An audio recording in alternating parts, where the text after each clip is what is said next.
Hello everyone, welcome back to my YouTube channel and आज हम eyebrows के बारे में बात करेंगे. This is basically how I fill in my eyebrows and first of all, let me tell you guys, you don't have to fill in your eyebrows with black. Use a dark brown shade to fill in your eyebrows so that they don't look harsh. So right now I've just brushed my eyebrows with spoolie so that the hair is in place, and now taking this Makeup Revolution brow kit. इसमें से मैं dark brown और थोड़ा सा warm tone brown cream shades mix करी हूँ और उसको angled brush के साथ short strokes में eyebrows को fill करना start कर दूँगी.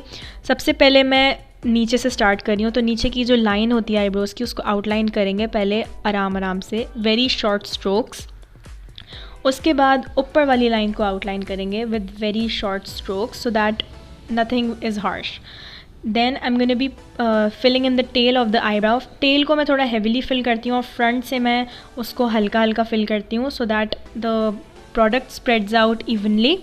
And now I'm going to be taking the spoolie again and मैं उसको brush करूँगी just to distribute the product evenly all over the place. And if this becomes messy, it's completely fine क्योंकि end में हम लोग इसको concealer से carve out करेंगे. Okay. So now I'm going to be taking the brush again और मैं फिर भी देख रही हूँ कि कौन कौन से एरिया स्पार्स हैं और उनको फिल कर रही हूँ very slowly with no excessive product on.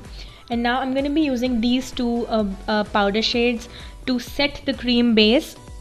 And I'm so sorry you guys, मेरी eyelashes पे lash glue लगी हुई है जो कि साफ़ नहीं हुई थी, so please forgive me for that. And yeah, so मैं powder जो eyebrow powder था उससे मैं अच्छी तरह से उसको set कर रही हूँ so that ये जो क्रीम्स हमने नीचे लगाई हैं वो स्प्रेड ना हो और थोड़ी सी जो स्पार्स एरियाज़ रह गए थे वो भी फिल हो जाएं. सो मैं उसको फिर स्पूली से मैंने ब्रश आउट कर लिया to make sure there are no harsh lines. Now I am taking LA Girl Pro Conceal in the shade Natural और उसको मैं एक फ्लैट ब्रश से नीचे से क्लीन कर रही हूँ ब्राउ बोन की तरफ से और अंदर की तरफ से सो दैट मतलब कोई मेस्ड अप लुक या कोई भी प्रोडक्ट अगर नीचे रह गई है तो वो सब चीज़ें जो हैं वो साफ़ हो जाएँ, क्लियर हो जाएँ. एंड ऊपर भी मैं यही कर रही हूँ. ब्राउज़ का प्रॉपर शेप आ जाता है ये स्टेप करने से. You can even skip this अगर आप बहुत प्रो हैं और आप जो है मेसअप नहीं करते आईब्रोज़ तो फिर आप इसको स्किप भी कर सकते हैं. But I really like doing it. It gives a structure to my eyebrows. Now I am gonna be taking my middle finger.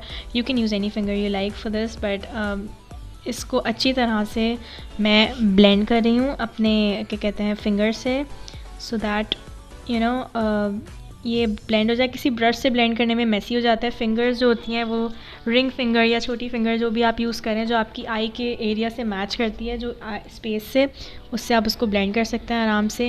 Now I am just taking the angle brush again and just making sure there are no harsh lines, no blank spaces.